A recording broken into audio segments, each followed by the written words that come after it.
A career high 50 for Jalen Brunson, a historic night for the Knicks star guard, and a win over Kevin Durant, Devin Booker, and the Phoenix Suns. We talk about it now on Locked On Knicks. You are Locked On Knicks, your daily New York Knicks podcast, part of the Locked On Podcast Network, your team every day.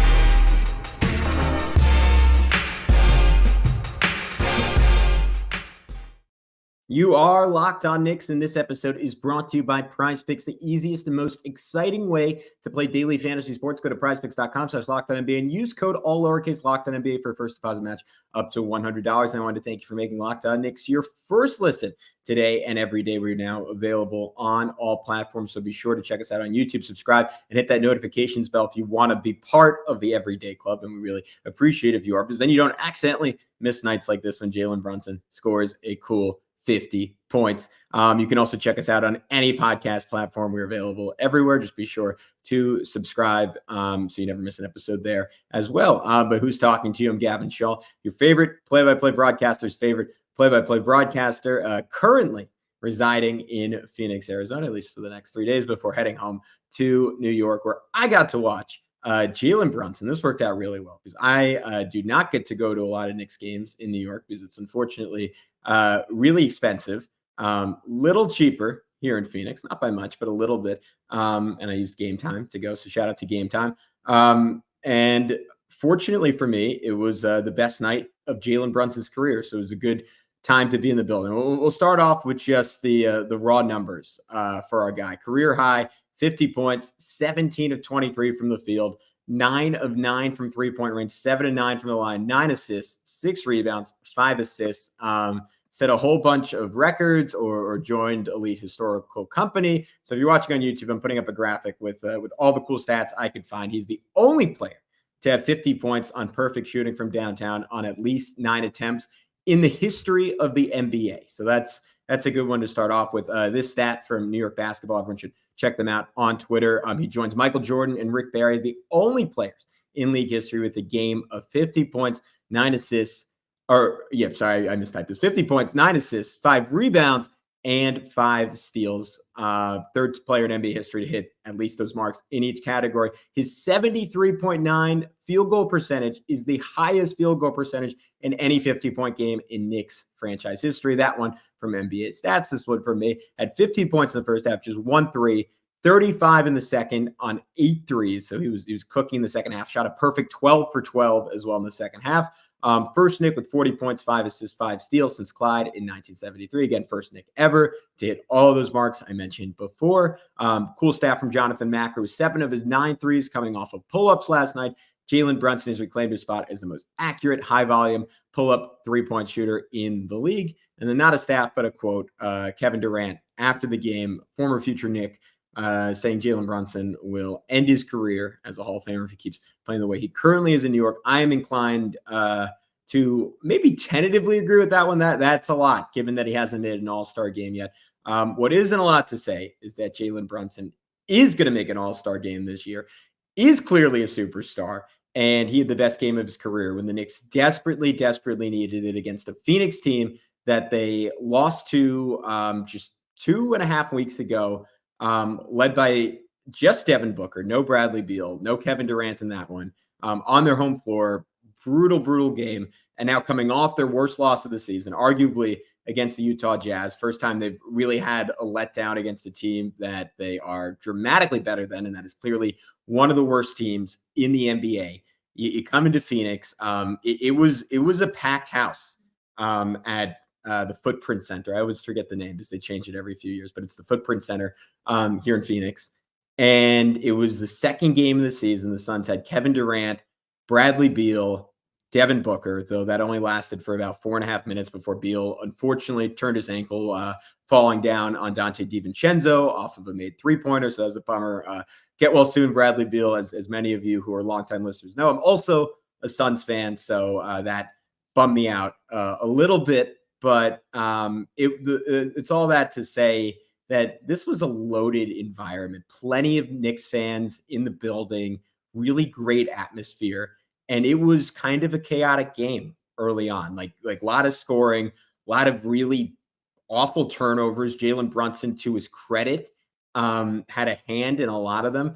And it was very sloppy. And it felt like the Knicks should have been up by 10, 12, 14, 16 points early in the ball game, and they just didn't separate. And then Phoenix, whether it was Booker and Grayson Allen early, and then there's Kevin Durant going an absolute heater in the second quarter, were able to come back, eventually take a fairly healthy lead going into halftime. And thanks to Julius Randle, the Knicks were able to stick with it. Because Jalen Brunson, sneakily, like the first quarter and a half, was honestly, watching in person, I was a little disappointed coming off of a really poor game against the Jazz. Jalen always seems to rebound very well and is very conscientious of when he's coming off of a poor game, of how and when to seek out his own offense and strike that balance between being aggressive, but not being aggressive just to prove a point.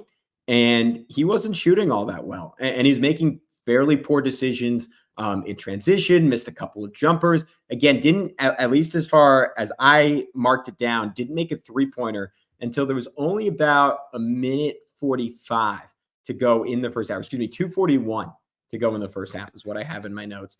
The one thing you did see from Jalen early in the game that gave me some hope in the building, and I think got him going eventually from three-point range, was the most speed, the most juice I think I've seen from him in his Knicks tenure.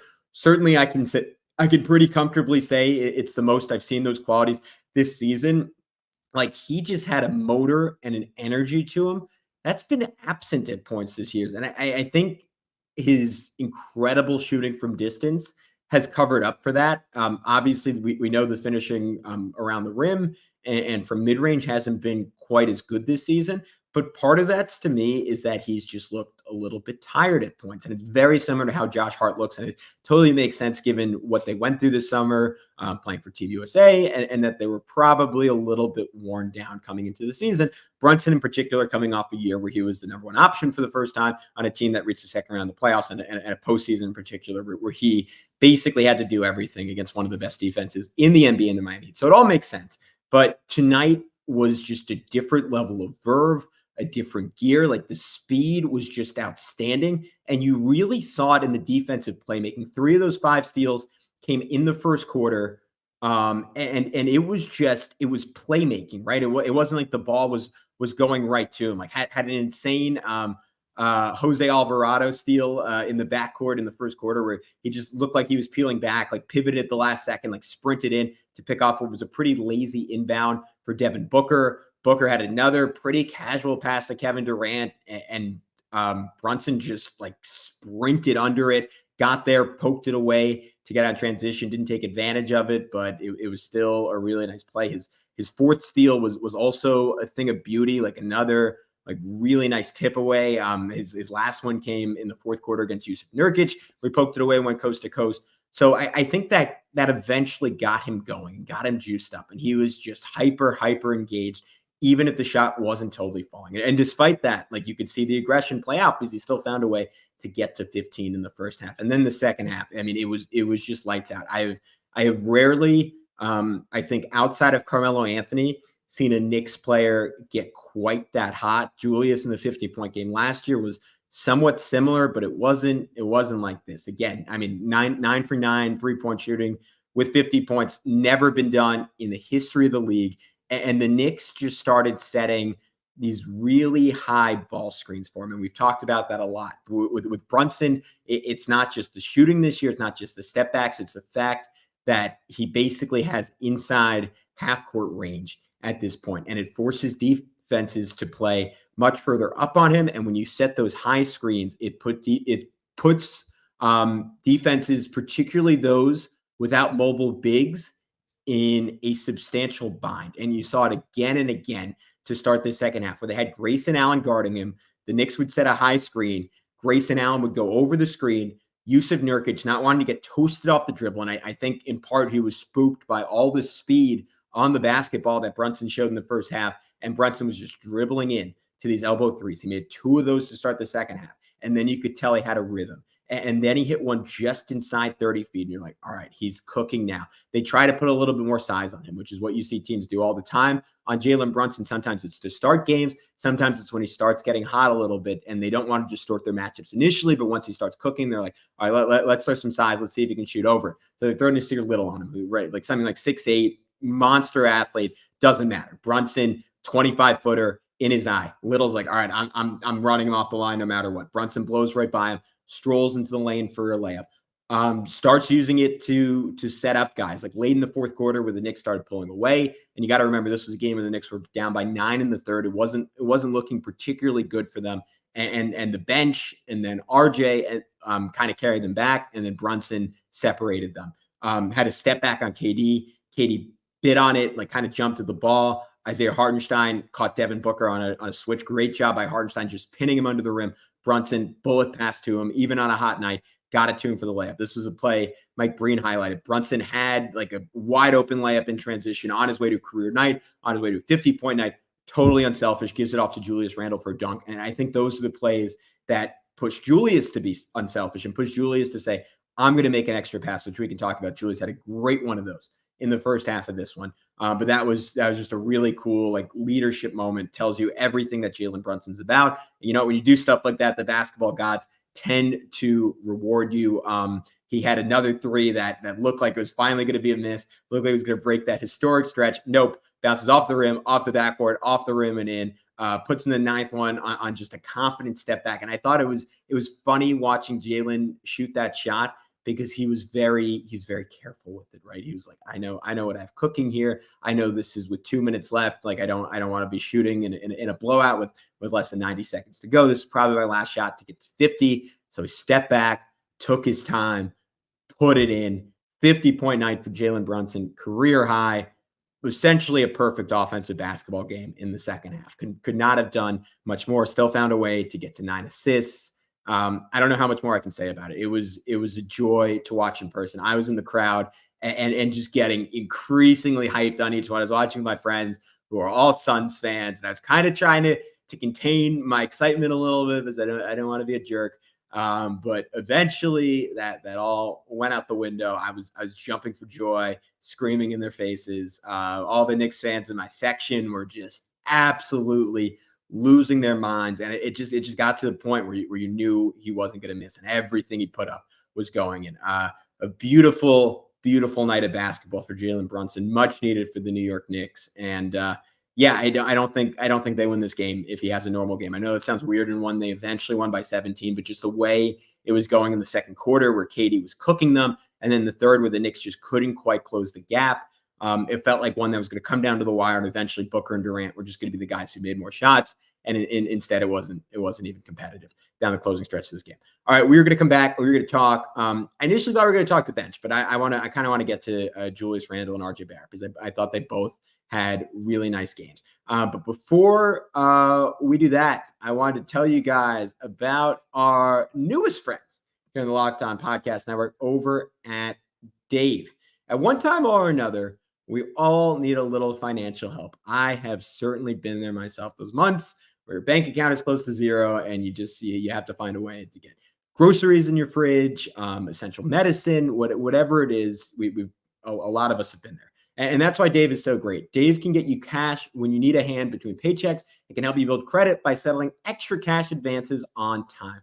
Dave is the banking app that's leveling the financial playing field. When you download Dave, you can get up to $500 in 5 minutes or less. No credit check, no late fees. It's part of Dave's extra cash account. Advance the money you need with no interest and then settle up later. Millions of people have already downloaded the Dave app to make their finances easier. So if you're in a pinch, get the help you need by downloading Dave. Download Dave today at dave.com/LockedOnNBA. That's dave.com/LockedOnNBA. You could get up to $500 in 5 minutes or less. No credit check, no late fees. Download the Dave app now or go to dave.com/LockedOnNBA. For terms and conditions, go to dave.com/legal. Eligibility criteria and instant transfer fees apply. Banking services provided by Evolve, member FDIC. All right, let's start off with RJ Barrett, because coming off one of those just really depressing games, right? 3 for 16 against the Jazz. nothing really working for him. A long stretch of, at least from the field, with a couple nice games interspersed of ineptitude for RJ. And I don't know about you guys, I was missing the process from earlier in the season. And people might roll their eyes when I say that, because I use that word a lot with RJ. But to me, that's what matters at the end of the day. It's that he's taking the right shots, he's making the right decisions, and he's being proactive about getting his teammates involved, and he's playing good defense. If he does those things, I can live with bad shooting to a certain extent. Sometimes the 3 for 16 nights, even when he's doing other stuff, it gets a little hard. But for the most part, I can live with the bad shooting from RJ. And this was a nice game for him. And I didn't, especially in person, I don't think I totally appreciated it. I kind of walked away being like, he was fine. He made some important shots in the second half. He made some important shots at the start of the fourth quarter.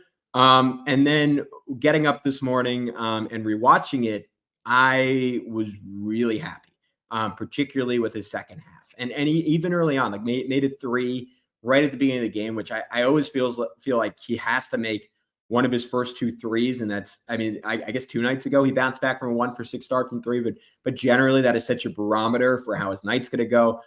Hit that early 3, and then just the movement from RJ. And I go back to that Raptors game, the last one I covered on this podcast. And when he's going to have a good night, generally you're going to see him get some easy stuff off the ball. And that's what he did. Jalen Brunson kind of posting up or facing up at the foul line. And RJ, just really smart job realizing Booker was kind of asleep on him, cutting off of it, little dribble handoff from Jalen, got all the way to the rim for like a running layup. That was awesome.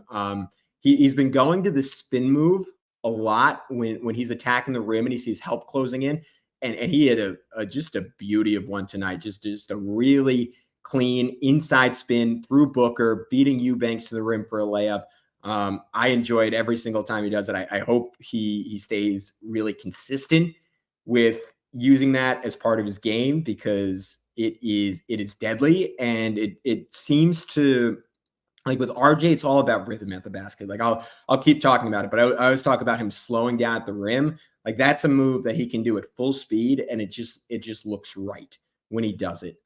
Did a nice job going right at Grayson Allen, planting his foot and finishing. Again, that's another example, slowing down at the rim. And then in the second half for me, he made some tough shots, including a crazy like leaning banker to open the fourth quarter. But it was all about the passing for me, for him in the fourth quarter. And this bench unit, like we can go over the plus minus, right? It was absurd. Isaiah Hartenstein, though, he played 31 minutes, so quote unquote bench, because he played a lot of time with the starters, but he was a plus 29 in this game. Josh Hart in 29 minutes, plus 34 in this game. Emmanuel Quickley, plus 28. Quentin Grimes, plus 12 in 15 minutes. They were dominant, but part of that was due to the starters mixing in those units and having just a whole lot of success. And RJ had great synergy going back to last year with that group, and it really continued in this game.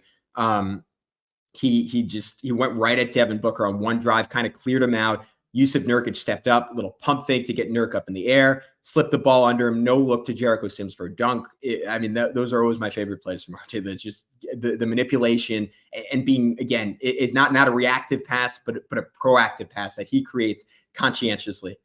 Consciously? He's conscientious about creating it. There we go. It's really early here. He had another one where he drove to the rim, baited Booker on what was a kind of a dumb double team. And he said, all right, you're going to do that. I'm just going to hit Quentin Grimes wide open.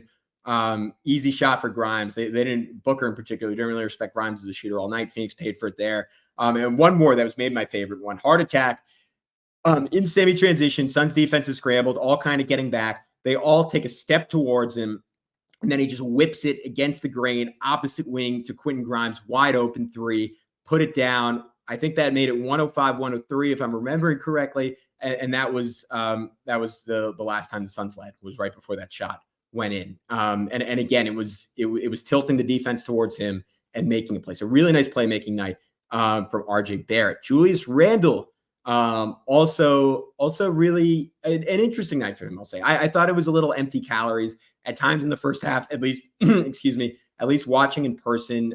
There were some decisions I didn't love, some shots I didn't love. But there's also some really good stuff. Like he was super unselfish at one point, like had a wide open three. DiVincenzo was even more open in the corner. So Randall just whipped it to him, made the extra pass. DiVincenzo drained it. And again, those are the plays that give your teammates confidence in you. And that's walking the walk, right? Because they talk the talk of like whether it's Grimes or DiVincenzo, hey, we have to get that fourth guy more involved. We got to find a way to get the fourth guy the ball. We have shooters. We have to set them up. And so often you'll see chances like that where it might be an equal opportunity, but you can get it to a better shooter and you can get a guy some confidence who's not feeling the ball as much. And again, that's Randall being conscious of that. That's probably Thibodeau just drilling it into his head, and it's Randall executing on it. So that I love that moment. He was really measured, like attacked Devin Booker when he got him on a switch for a nice layup, a nice little pull up on Kevin Durant.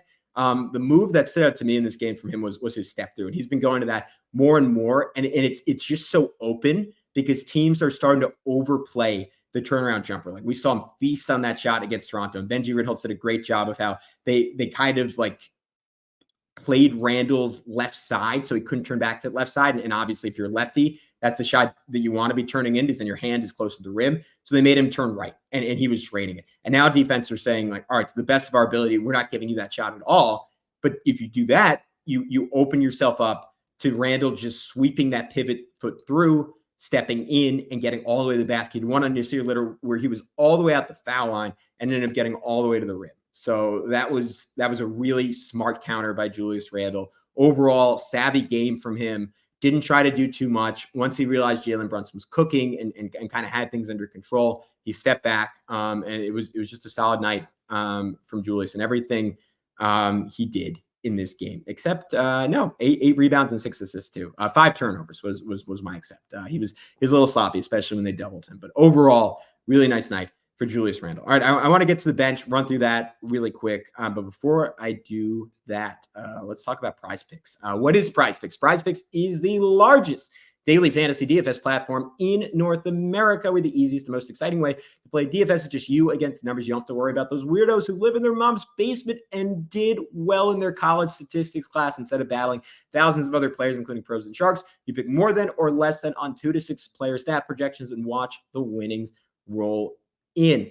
With basketball season here, you can now pick combo projections across football and basketball, including 2 or more players from different sports or leagues. I'm loving what my boy Tommy Cutlets is doing for the New York Giants, local Italian hero in the tri-state area. So I'm going to say over 55 on Jalen Brunson points against the Clippers and Tommy Cutlet rushing yards. That's kind of a bold over-under. It's probably closer to 45. Let's call it 45. We'll take the over on that because he's been running the ball well, and Jalen Brunson is absolutely cooking. I expect another big game from him tonight. You can check that out, again, in the Specials League. It's a league created specifically for combo projections that include 2 or more players from different sports or leagues. PrizePicks also offers a reboot policy, so their entries stay in play even if one of your players gets injured. So for football or basketball, if your player exits the game in the first half and does not return in the second, that player is rebooted.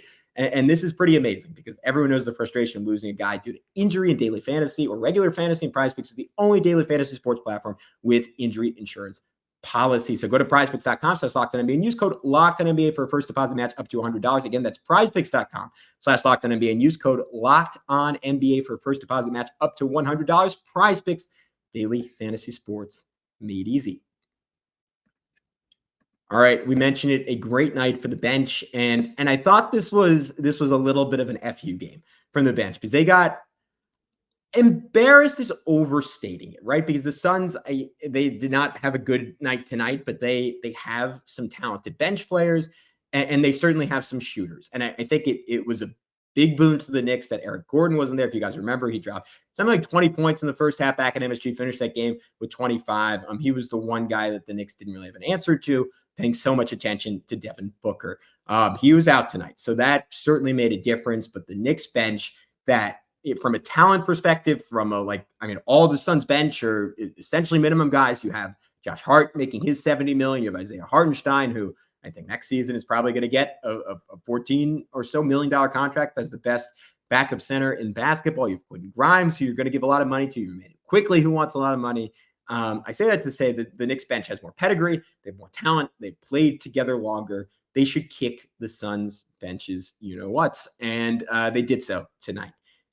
It was a splendid game from Hartenstein. He finished with 7 points, 8 rebounds, 2 assists, a steal, and 3 blocks. Particularly stood out on the defensive end. That was one of the things I noticed most in person was just how savvy of a defender he is. And of course, he's a little foul happy at times, but I thought he was really good in terms of timing up his double teams on the baseline on Kevin Durant, and that helped Durant get off to kind of a slow start before Durant just went nuclear in the second quarter and scored 14 points in a row. But really smart defending by Hartenstein. Then in a key sequence in the fourth quarter where the Knicks pushed the lead out to 10, about 5-6 minutes left in the game, they were trying to make, they being the Suns, one final run, and Hartenstein along with Julius Randle just shut it down. Randle had this great swat at the rim. I think it was on Nasir Little, might have been on Chimezie Metu. And then Devin Booker, I think trying to flip that momentum, trying to get the crowd into it, tried to jam on him. Booker's been super aggressive about trying to do that this season. Hartenstein met him at the rim. Booker might have fumbled the ball a little bit, but Hartenstein certainly played a part.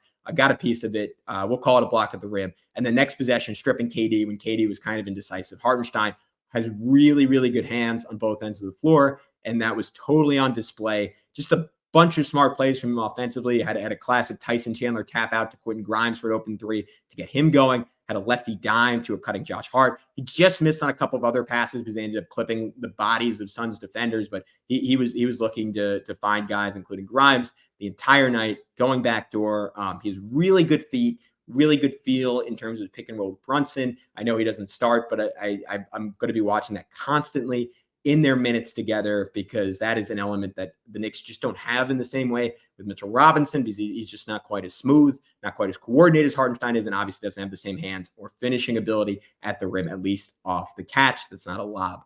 So Hartenstein was really solid in this one. Immanuel Quickley, coming off what has been just a brutally rough stretch for him. Got to 24 minutes tonight, so shout out to Tibbs, conscious effort to get him on the floor more.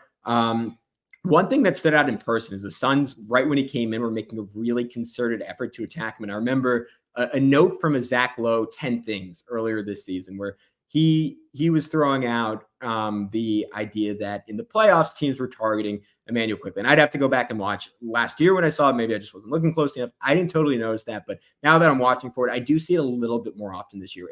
And Quickley is about as brilliant of a team defender as there is at the point guard position in the NBA. Maybe those guys up in Boston have the edge there, but there are very, very few point guards who are as schematically smart and as savvy about how to help and where to help and how to recover and make plays off the ball as Immanuel Quickley is. On the ball, though, despite his crazy wingspan, little weak, little thin, despite bulking up a bit, and can be taken advantage of in the right matchup. So Phoenix was really trying to punish him, but I thought as the game went on, they went away from that because it ultimately didn't bear a whole lot of fruit. Offensively, had this ridiculous and one banker at the end of the first quarter, and that was off after his jumper, which was way off early. Had a bad air ball on a three, missed a pretty wide open baseline jumper that I think guys tend to do this sometimes when they're looking to catch a rhythm. They start fading away on their shots because I think you're almost trying to replicate the feeling of when you're hot and that shot just goes down automatically. He couldn't hit that one. I didn't like his work in the pick and roll at times. Like his head was down. He missed Isaiah Hartenstein on not like times when he's wide open, but times where a good point guard probably finds him. And I think we've seen Quickley's pick and roll craft improve a lot, but he hasn't had a chance to run a lot of straight line pick and rolls because he hasn't really had bigs that are particularly accommodating to that, playing with him in the second unit very often. And obviously spends so much time off the ball. So that's still something for him to work on, but that's just about keeping his head up and learning how to make that pass. Had a big three. So excuse me, I said it was Quentin Grimes earlier. It was actually Quickley who had the three to put them up 105, 103 off of a nice pass from Grimes, who rebounded his own miss after getting blocked. And again, the Knicks never gave up the lead from that point forward. So big shot from Immanuel Quickley. Great moment from him. Josh Hart really solid across the board. I can't really say there's one thing that stood out with him. Grimes hit the shots he needed to hit in this game. Jericho Sims, one really nice move early, patient off an offensive rebound, step through to have a dunk on Yusuf Nurkic. And that was pretty much it. It was such a cool night in Phoenix. It ended with, this probably wasn't something that people watching at home were aware of, but Sean Marion, they got put into the Suns Ring of Honor, maybe on the Knicks broadcast. I ended up watching the ESPN one. They might have highlighted that. That was amazing. Steve Nash, Dirk Nowitzki, our guys, Mike D'Antoni in the building, Kurt Thomas He was on those Suns teams for a little bit. I guess he's close with Sean Marion. He gave a little speech. I was a little surprised. Steve Nash did not give a speech. So I wonder if there's maybe some lingering friction there, or possibly they just weren't that close. I thought it was cool to see Nash in that building, regardless, because those outside the Knicks, those were my teams growing up, and I'm sure for a lot of people like me who were children in the early 2000s, those Suns teams were really near and dear to their heart. So on a night where Phoenix lost, and it was probably pretty deflating if you were there as a Suns fan. That was a really cool, really special way to end the night. Sean was tearing up multiple times in his speech, had to step aside a couple of times. It was cool to see for someone who's one of my favorites, absolute athletic legend, the Matrix. Dirk Nowitzki coming through to Phoenix was cool too. Caught some boos, but I thought it was amazing. He made the trip, even though it wasn't in Dallas, for someone that he won a championship with. And yeah, just great to see the Knicks again. I rarely get to enjoy them in person, and you spend so much time covering them, and you forget what it's like to have a night just to be a fan and just to enjoy this group. And Jalen Brunson made it really special for me. So that was amazing, and I'm sure it was incredible for all of you watching at home and listening to Mike Breen lose his mind. We'll be back probably Monday morning with a recap of the Clippers game. But until then, we'll talk to you very soon on Locked On Knicks.